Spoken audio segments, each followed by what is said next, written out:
Hi, I'm Nick Gregoriades, and this is the Jiu Jitsu Brotherhood podcast, the show for grapplers and martial artists that want to evolve both on and off the mat.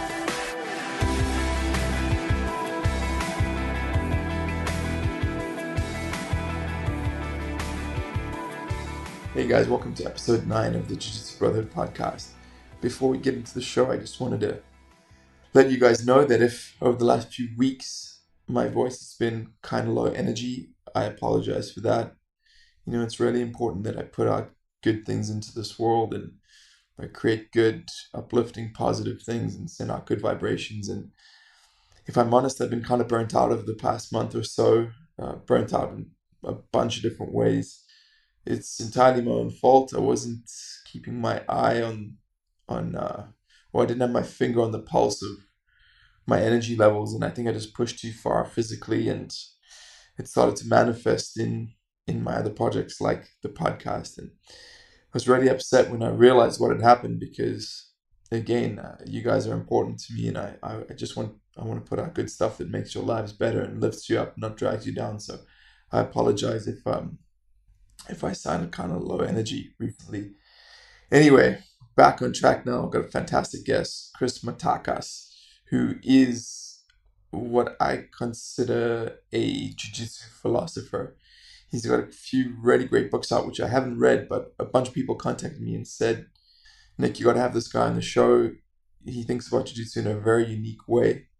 And after speaking to him on this episode, I found out that definitely is the case. He's got a fantastic way of looking at the art, and I know you guys are going to enjoy this.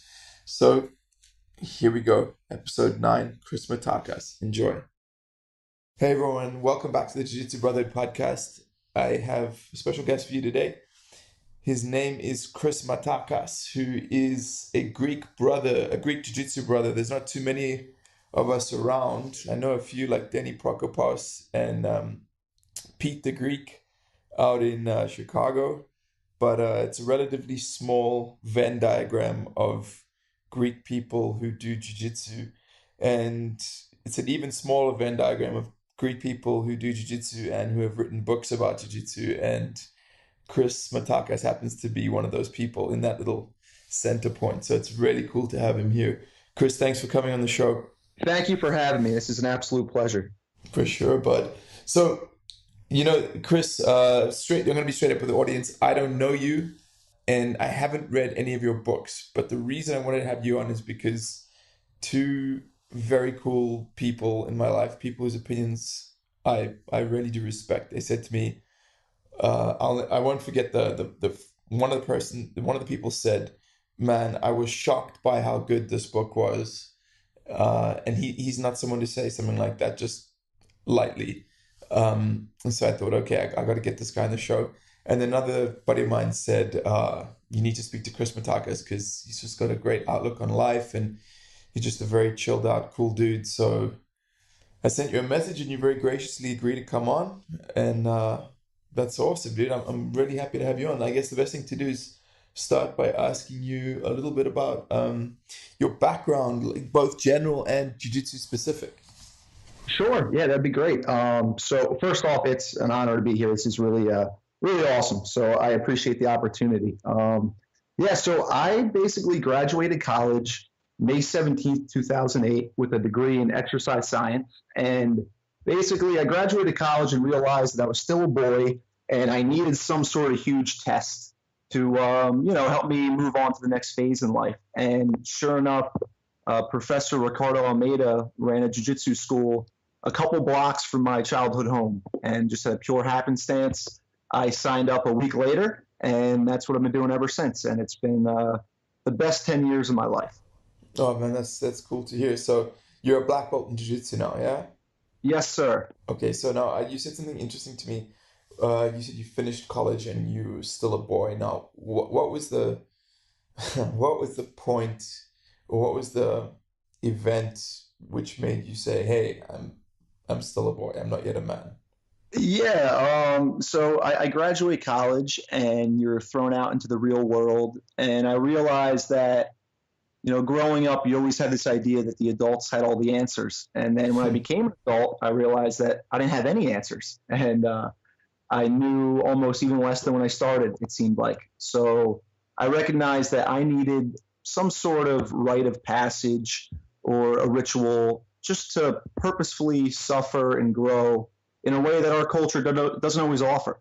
And jujitsu turned out to be the absolute best vehicle with which to achieve that aim. Interesting. Yeah, something that a lot of modern thinkers, guys like Rogan and Aubrey Marcus and Duncan Trussell, they often speak about the fact that masculinity or men are undergoing a crisis in the West because we forgo that ritual that creates that crystallization of your psyche into from boyhood into manhood, or that marks the transfer of boyhood into manhood. And I guess jiu-jitsu is definitely used for that. In particular, what was it? Was it your competitive experiences, or was it just like sparring, or was there anything particular? Was it a single event or a series of specific events that you found were that ritual for you, or was it just the general 10 years of being in the lifestyle? Yeah, I would say honestly, it's the lifestyle. I competed, I fought amateur MMA a little bit, and all those were very worthwhile experiences, but more so the daily striving toward a worthy ideal. Jujitsu, it's infinite. And no matter how great we get or, how skilled we become in even one particular aspect of it, we can never really glimpse all of it. And I recognized that pretty early on, but I saw that, my growth as a martial artist reflected my growth as a human being. And I noticed that the harder I worked on my guard passing, the kinder and more loving I became. So I sort of took that as I'm going to use jujitsu as a vehicle to mold myself so I can have as much as possible to offer other people. Wow, that's very interesting. So, one of the things I've been struggling with, Chris, I'm going to give it to you straight up. Um, yeah, I've been struggling with. I really like that idea, and I've tried to do it myself, but I'm at the point now where finding that my body is actually starting to give out, and Yes. I'm not even an old man. I'm like 37, right? And I'm just realizing that the limiting step or the rate limiting step in my desire to like do jiu-jitsu is my ability to heal and recover.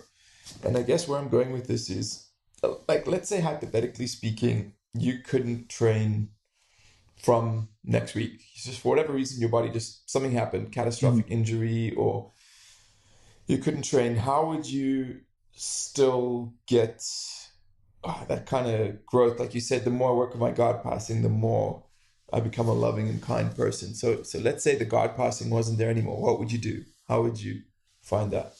I love that. It's an amazing question. And to be perfectly honest, I am 31, but I am a 31-year-old old man as well. I don't really think you can, achieve any form of high-level technical ability in jiu-jitsu without really breaking your body down in the process. At least it seems to be the commonality between all of us. But to answer your question, I would say I would just teach. I love teaching, and I think we all want something with which we can contribute to the people around us. And yes, you can grow a lot as a practitioner, but you can grow just as much as a teacher. Certainly, while teaching, you learn the technique in a way that you're not going to learn if you're just drilling and practicing on your own. When you have to consciously explain the things you do unconsciously, it really does force for understanding of it. So I would teach, and even if my body breaks down and I can't train, we've still developed enough knowledge that could be useful to other people. So I would still find a lot of value in just giving that knowledge out as much as we can and helping that next generation to become the next group of teachers. Interesting, interesting that you speak about teaching because I look, we all have our neuroses, we all have our psychological issues and our ideas of who we should be, and we all hold on to those. And for me, I've held on for a long time to the idea that I think it's just jiu-jitsu naturally, especially when you're one of the better guys or one of the talented guys, and you progress quickly. You kind of there's this expectation that's not only placed on you by jiu-jitsu, but that you put upon yourself, and that expectation is you got to be a tough guy. You got to be like untappable. You got to be like Yeah. winning competitions. You got to be winning medals. You got to be like, if some dude walks in off the street into the gym you're teaching at or the gym you own, you got to be able to bust this dude up, And it's like, I find for me, uh, I'm trying really, really hard to, I really, one of the things I love about jiu-jitsu is that it's real. It's such a real thing. Like you can't fake it. You can't bullshit your way through jiu-jitsu. Like it either works or it doesn't. You either have the skill or you don't. You either have the ability or you don't. But it's getting to the point now where I'm kind of just hanging on physically, if you know what I mean. Yeah. So for example, like it's cool. My blue and purple belt students, or the average blue and purple belt student, I can teach them a lot, and it's awesome, and like no problem whatsoever, and I enjoy teaching them. But then the other aspect that I'm finding I'm struggling with is, like, let's say a 250-pound brown belt Yeah. comes to the academy where I'm teaching, and I'm like, okay, so are my students gonna think that if I don't spar with this dude that I'm not real? And more importantly, am I gonna think that if I don't spar with this dude, I'm not real? Yes. You Yeah. you, you get what I'm saying? And because I set a very high standard for myself. I'm very hard on myself, and I really, it's almost that I don't want to disrespect jiu-jitsu, and I don't want to dilute jiu-jitsu. And I sell products, I sell teaching products and teaching materials, and man, if I don't train for like a few days, I say to myself, Nick, you're being a fraud. You're selling products to people about jiu-jitsu and you're not training. Or if let's say, hypothetically speaking, that 100 kilogram guy walks into the class, that big brown belt guy, I almost feel this pressure on me, like I've got to go and fight with this dude. Yeah. And the problem is, like, I don't mind getting beaten up, but then if I do that too often, my body gets fucked up and then I can't teach. Yep. And then it starts a down spiral. So I'm basically just looking for insights on how people like yourself deal with stuff like this. Yeah, that's an amazing question. I think every head instructor or school owner goes through something very similar, especially as we age and start to accumulate injuries. But I always view things as, what is my relation in the context of the whole? And I think, we all play different roles in the jiu-jitsu community. Like, you are a public educator and a thinker. And that is a very important role that you play. You're an organ within the body of jiu-jitsu. And I look at, like, my good friends, Gary Tonin or Gordon Ryan, they have a very distinct role in the jiu-jitsu community. They're going to compete. They're going to further the development of the art in that way. And for me, I love training, and competing was fun when I did it.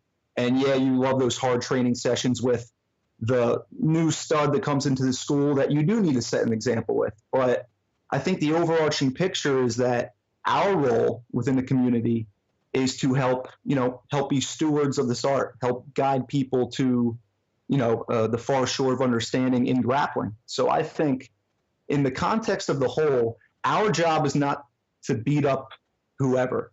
Our job is to communicate the value of jiu-jitsu. And, you certainly, with all of your merits, you have done enough in your past where I think you should kind of give yourself a break right now and acknowledge that the jiu-jitsu community needs you to play a certain role. And that role isn't necessarily, the technical, the actual doing of the jiu-jitsu. You've done that and you are doing it, but your role is to communicate the value of jiu-jitsu and how to use jiu-jitsu as a tool for personal development. And I think for me, say my body did break down, back to your previous question, and I couldn't train anymore, or even if I didn't want to train with, say, some new 250-pound brown belt that came in because my body was broken down, I'd feel okay with that, because I know my contribution to the whole doesn't involve that round or that roll that day. It's a much bigger picture, and it's something that our minds, I think, are becoming just as important as our bodies were when we were, solely practitioners that were only training. Interesting. I really appreciate that viewpoint, Chris. I really, really do. It reminds me of another theme that I've been gaining some illumination on recently. There's a guy who started training around the same time I did, and we have I wouldn't say a mutual friend. It's a friend of mine that knows him as well. This third party. Let's just call him John. Now, John is a really, really tough human being. he's one of those dudes you spar with him and like you got to go home and take a hot bath afterwards because it's just like, and he's not a young guy either. He's like, I think he's old. He's older than myself. He's like 41 or 42, but he's incredibly tough. He's one of those dudes who goes flat out no matter what, and he's skilled. Mhm. And I remember I was speaking to my buddy who knows John as well, and I said to him, man, I don't know how that guy does it. I don't know how he stays so tough and so on the edge. My buddy just said to me, he said, look at what this guy's produced, right? Mhm. Just look at what he's produced. He hasn't produced any good students. He hasn't produced any affiliated academies. He hasn't published any books. He hasn't put any videos out into the community. He hasn't given anything back. And that's how he stays so tough and so on the edges because he's so focused on himself, but and his own jiu-jitsu and his own ability, but it comes at the cost of that the internal focus of that. Do you get what I'm saying? It comes at the cost of he's unable to, or he hasn't given back.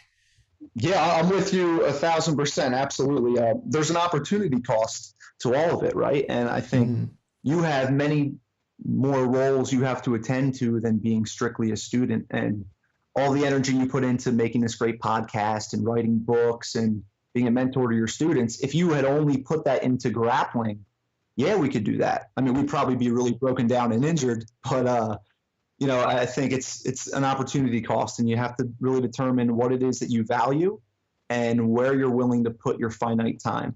yeah, that's a really good way to look at it. It's so this is the last thing I'll say on the this topic, and then we can move on. But I think one of the reasons why it's been such a struggle for myself, and I have met a few other instructors who've had issues with it as well, is because my good buddy Liam Reznikov, who was a previous guest on the show, he said Jiu-Jitsu is the only sport in which the coach is expected to be as good as all the players. And if you think about it, it's true. Like if you go to the NBA, you don't expect one of the coaches to be able to just like jump on the court and start like playing and out shooting and with the players. That's a great point. There's no way. It's just not going to happen. Whereas if you go to the Jiu-Jitsu Academy, it's like, okay, he's the coach. He's got to be the toughest, best guy. Or that's generally the sentiment. And I think what we have to do is start educating people that that doesn't necessarily have to be the case. It can be the case sometimes. If you go to Rogers Academy, he does happen to be the biggest, toughest, best guy. Yeah. But Yeah. it's not always the case. And I guess maybe for students, it's like you said, it's seeing how well they can disseminate the art or how well they can get people to the, as you said, the far shore of understanding, which I thought was an amazing way to put it. Oh, I appreciate that. Yeah. I really think that's our role, as instructors, we're in a very fortunate position. You're right. I mean, unless you're a Hodger Gracie, then you're in a league of your own. But I think the goal of every teacher should be that they create students that surpass them. And it's a weird thing. It's like you create. One of my instructors mentioned this. As an instructor, if you do a good job, you create the weapons with which you destroy yourself. And that's a really interesting way to look at it. That's awesome. I love that. That's fantastic. Yeah. That's really, really cool. It's I've kind of struggled internally with the idea of having my own academy. I mean, I have several affiliated schools, but none of them is my specific home academy. So I've realized that for me that is one of those things I've been running from for so long, the idea of being in a fixed location, having my own academy. And I'm starting to feel that maybe it is the best thing for me and that I will, because I was teaching the other day, teaching at one of my affiliated academies, and I was just sitting there like showing this white belt something, and I realized it is such a pleasure, bro. It is such a pleasure to, That's you know awesome. what I mean? When you show someone something and you see that look of recognition on their face, and then you see Yeah. them improve, it's such a pleasure. But here's the thing, Chris, and this might be me thinking too much. I'm very apprehensive and concerned about turning that pleasure into a duty and thus having all the pleasure drained from it. And any insights you can give me uh, into how to avoid that, I'd appreciate. That is an amazing question. So a little backstory because I felt that. So I've been training since about 2008, and probably around 2012 and 2013, my teacher, Professor Almeida, gave me the opportunity to be the head instructor at his new school that he opened in Newtown, Pennsylvania. And I won the lottery. I remember receiving that phone call in my apartment, just knowing that I never have to work another day in my life. I'm going to do jujitsu for the rest of my life. But after you do jujitsu every day and you are bringing injuries into class, and your lower back hurts and you're teaching the third class of the day and it's the end of the week, and yeah, it can become a job. So when I turned 30 last summer, I took 3 months off and I went on a road trip across America just by myself. I wanted to see all the national parks and just kind of reassess and really determine what I really wanted out of the next phase of life. I felt myself moving into, the next phase. And I recognized that, after 3 months of being alone in the woods, that I wanted the life I'd been living all along, that, I wanted to teach jiu-jitsu full time and that it wasn't work. No matter, I think we have the ability to grow familiar with anything, no matter how great it is, and we kind of miss the beauty in it. So for me, going away for a few months really helped solidify that it is an absolute gift to teach jiu-jitsu, and jiu-jitsu is the most beautiful, complex, fun thing that I've ever experienced. And I do want to teach this for the rest of my life. And I would say, there's, when you open up your own school, there's the whole business side, but I always kind of look at it as, my environment will compensate me if I'm providing value for them. So we can just continue to serve and love through jiu-jitsu and focus on the loving and the serving.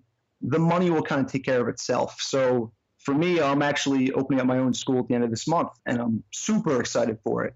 And it's definitely That's cool. Yeah, it's a new venture in business. But for me, I'm just looking at it as it's a new chance to build a new community and just serve as much as I can. And the better servant we are to our students, the finances will take care of itself. I like that way of thinking. And one of I just had a chat with Roy Dean, a private chat recently. He's such a cool guy. I really love talking to him.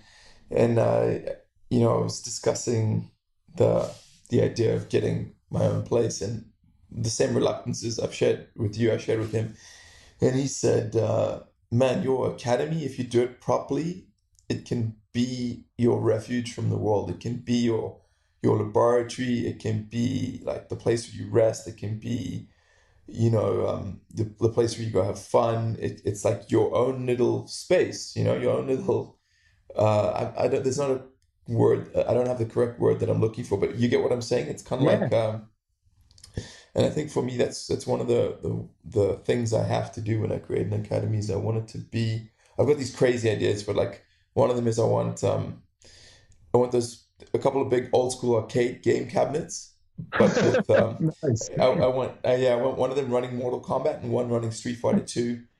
And I want like a flotation tank, and I want to have amazing artwork all over the walls, and like I'm just super excited about it. I've got a pretty grand vision. I'll have you down, I'm sure, one day to teach a seminar, Chris. I would love that. That'd be amazing. Yeah, for sure. Chris, I wanted to ask you to tell us a little bit about some of your books. So the book that one of my buddies has been raving to me about is The Tao of Jiu-Jitsu. Is that the latest one? Oh, I appreciate that. That would be the second to last one. The most recent one was called On Jiu-Jitsu. Oh, okay, okay. Now, and there was a previous one to both of those. Is that correct? Yes, there were two My Mastery books. One was My Mastery Learning to Live Through Jiu-Jitsu, and then the second volume was My Mastery Continued Education Through Jiu-Jitsu. Okay, so if someone wants to start with your books, which I'm guessing they should start with the My Mastery series, or where should they go? I would say if you are first starting out in training, because there's not too much literature out there about jiu-jitsu, yeah, either of the first two, the My Mastery series, they're pretty straightforward. Just, my interpretation of these are the things that worked well for me when I was from white belt through black. Nice. But the most recent book on jiu-jitsu, I would really hope that if anyone was going to read one book, it would be that one, because that book is, why jiu-jitsu is so important for your soul. And I think that's something that, regardless of where you're at on the continuum of experience, we can all relate and understand how significant our training is. Interesting. That's cool. I just saw the cover on Amazon and I was kind of pissed off because I'm writing another book on jiu-jitsu, and my idea for a cover it was exactly yours, which is like that really cool picture of the belt, and I was like, oh damn, he's taken that. It looks really cool, and but by the sound of it, it sounds really cool. So I think I'm gonna have to read that soon.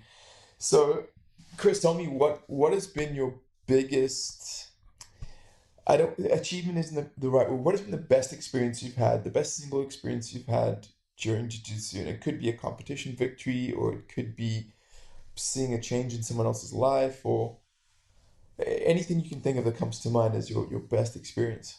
Yeah, I would say my best experience has been the people. You know how within every team you kind of form a team within the team, like your really special peer group that you two kind of hold each other to a different standard. So coming up, I had a core group of guys who we all wanted the same things out of jiu-jitsu. We all wanted to apply the same effort and attention, and just the people, the relationships. You know, the guys you train with every day.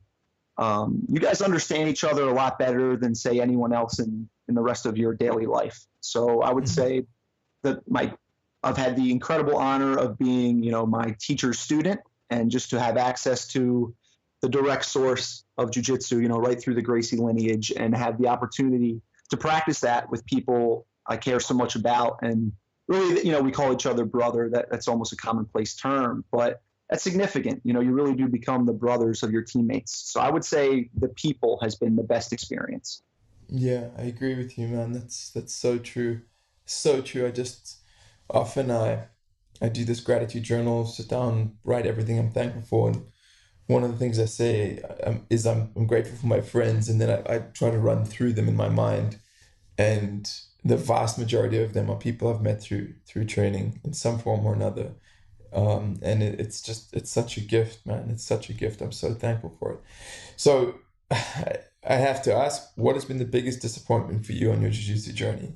Oh, that's an amazing question. I would say at the time, the biggest disappointments would be never winning any tournament of note. You know, I was mildly successful in very regional tournaments, but I competed at Worlds once as a purple belt, and did not win that.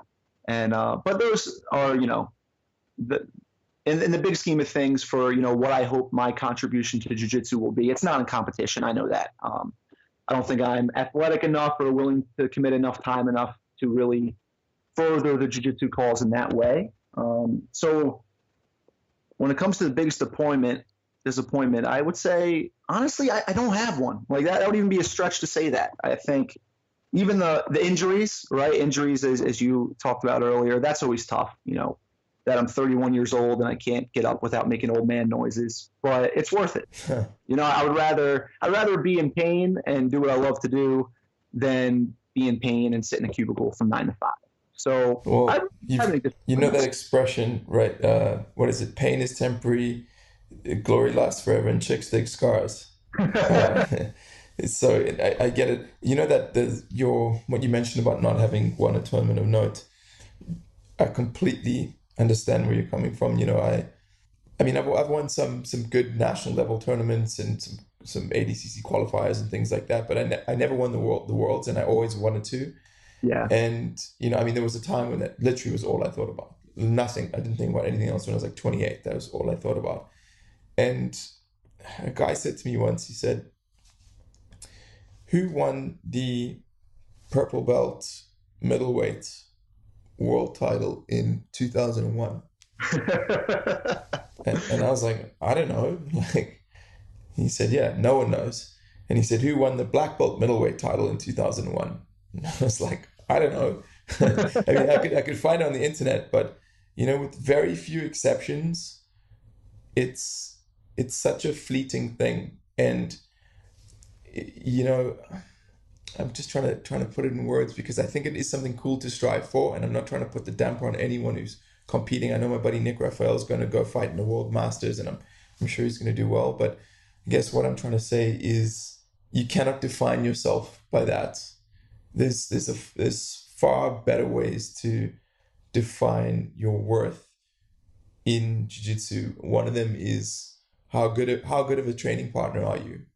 You know, Yeah. like, because it's being a good training partner is a very, very nuanced, it's a very fine line. You can, if you don't train hard enough or push your opponent hard enough, you doing him a disservice. But if you go too hard, you injure him, or you can cause injuries, or you can just be a dickhead. And being a good training partner it's really it's an important thing. It's a you know, I can think of some of the guys I train with, like I I love training with him. And then there's other dudes I'm just like, I just don't want to go anywhere near that guy. You know, he Yeah. might have won like 10 medals, but I just don't want to be on the mat with that dude. And like you said before, teaching is another important one. How well do you give back to people, and how well do you look after your body as well, and how long is your body going to last? Because you could probably place at a large competition if you took a year out, took a fuckload of steroids, you know, did CrossFit 5 times a week, and just burnt away like 10 years of your life energy, Yeah. and gave it everything you had on that day. You could probably medal in a big competition. But what does it cost, right? And no one's going to remember it anyway. Right? Yeah, absolutely. I think about that, you know, like we both said, you know, we're already broken down at a relatively young age. You know, I want to have a family someday. I want to play with my kids someday. And I'm not going to tell my daughter that, sorry, dad can't play with you because his back hurts, but look at this medal in the back closet that I won 20 years ago. It's just, that's not the life that I want to have. Now, if that's something that you aspire toward and you find purpose in that, I think that's amazing. You know, I guess we're both speaking purely for ourselves. That is not a trade that I am willing to make anymore. And it doesn't sound like you are either. Yeah, I mean, it's a fine line, because as I said to a buddy yesterday, we did a good sparring session, and I just said, man, there's nothing like it. You know, there's lifting weights or yoga or swimming or running, or this just nothing comes close to a good match. And when I say a good match, I don't mean like an incredibly tough one. I mean like a 7 out of 10, you know, like a tough match, but one in which no one gets injured, but you know, you push yourself, and at the end of it, you just feel like, man, that was just awesome. And there's nothing like it. I you know, that's one of the things I'm kind of, I don't want to say I'm worried, but it's one of the reasons I'm so fucking careful with my jiu-jitsu training and my training partners, is because I know there's only a finite number of these left. Yes. And, you know, now that number might be 500, right? It might be a high number, but I know that, like, I mean, there's this dude at Rogers Academy, really, really good jiu-jitsu player, phenomenal, like elite. His name's Muchig, and he's from Mongolia. Interesting story. His parents are circus acrobats from Mongolia, and I think he did a bit of yeah. He came to train here in London, and the guy was tearing everything up. He was really, really good, and then he got a severe knee injury, a very severe knee injury, and this guy is like out. I mean, I don't know when he's coming back or if he's coming back. And to me, I'm always walking that edge between, I want my jiu-jitsu to be dynamic and and effective and real, but at the same time, I want to try to maintain my body for as long as possible. Yeah. So it's this tightrope that we walk, and I think that is one of your duties as a martial artist, is to, you know, I speak about it in Soul of Jiu-Jitsu and Spirit of Jiu-Jitsu. It's kind of like maintaining the vehicle, or like looking after the sword and keeping the sword polished and oiled, and you know, that's your job. Like, if you, let's say you're a samurai and you're given this amazing katana, right, and then you go and start whacking away at a wall, or like chopping down trees with it, you know, and it's that's kind of, you're neglecting your duty as that warrior, which is to protect your sword. Does this Absolutely. make sense to you, what I'm saying? You Yeah. get it, right? Yeah. You know, we are both we're the sculptor and the clay, right? Yes. It's one thing, and I think so. I haven't gotten to tell you this yet. When I was training, you know, years ago, when your Stuart Cooper film came out, I absolutely loved it. I downloaded it, just the audio file, and I used to listen to it on the way to training for like a couple of weeks, like every day. And you That's talked cool. about, I think it was a Sanskrit term, lipa, right? Play. Hmm. And we forget we play jujitsu. We are jujitsu players. And I know this is one of my greatest weaknesses is I get so caught up in trying to become that I forget to be. And at the most fundamental level, jujitsu is fun and we do it with people we love. And I think you can get so caught up in these alternative goals that we stop playing. And for me, I want to be like the 70-year-old dude who's playing jujitsu. And we need to take certain steps now in our training to make sure we can facilitate that end. And Agreed. Agreed, Chris. That's very well put, bud. Very, very well put. So, back to you, Chris. Your objective now is you're going to be opening your own school in where exactly? yeah, so I'm going to be opening up in Florence, New Jersey. That's central, south central New Jersey. Damn. I mean, that's basically where Sopranos took place. Yeah. Look at that. That's right. It is. Yeah. I actually. Awesome. Oh. Is your spot going to be next to Satriali's pork store? I assume that's so, but I hope. Yeah. So you've been a teacher before, but you haven't owned your own place. Is that correct? Correct. Yes, this is a brand new endeavor. Oh, good for you. And when is the opening date? So we should be getting in the building at the end of next week, and we're hoping to have classes by the end of August. So by the Okay. back to school September, we should be rocking. Awesome. And you guys are doing a big opening party, or how you gonna launch officially? Yeah, so we're going to start out. I'm very fortunate. I grew up in Hamilton, New Jersey, which is 15 minutes up the road, and I moved back home after college, and a lot of my friends still live here. So my hope is that I'm going to get a lot of my friends who've never trained jujitsu to come help me out and start when the school opens to help me kind of build the program. So we're going to have a lot of grassroots with a lot of people I love, and then we're going to do minimal advertising and such. But basically, once we get going, we'll have classes, and then about a month after that, we'll have a big grand opening, and we'll invite all my other friends with their own schools and just have a big celebration for jujitsu. Oh man, that's so cool. That sounds really cool. I'm sure. I mean, I know if I was a guy training in New Jersey or living nearby, and I heard this podcast and heard how eloquent you are and the passion you have for jiu-jitsu, I'd definitely come down and check it out. And I'm really Oh, hoping very anyone much. listening to this does. Chris, my man, so before we wrap this up, I just want to double confirm that if people want to get your books, which are um, on Jiu-Jitsu, the Tao of Jiu-Jitsu, and My Mastery, they can head over to Amazon and just search your name, Chris Matakas, and those will come up. Is that correct? Yes, sir. That'd be perfect. Okay, and the web address or do you have a homepage for your new academy that's opening up? Yes, the Academy's email, or sorry, the website is matakasbjj.com. Okay, great. Chris, my brother, what a pleasure. I love it when the meeting of the minds happens like that, and I really felt speaking to you that I was speaking to a kindred spirit, and it was a great pleasure for me. Thank you so much for sharing with both me and the audience your wisdom. Oh, please, thank you for having me. And again, honestly, Nick, thank you for all you do for jujitsu, man. It's awesome. And I think the more we can work together and the more we can communicate how valuable this art is, the more people can benefit from it. And, the better this world will be. For sure. All right, my brother, keep the faith. Chat to you later. All right, Nick. Talk soon. Thank you.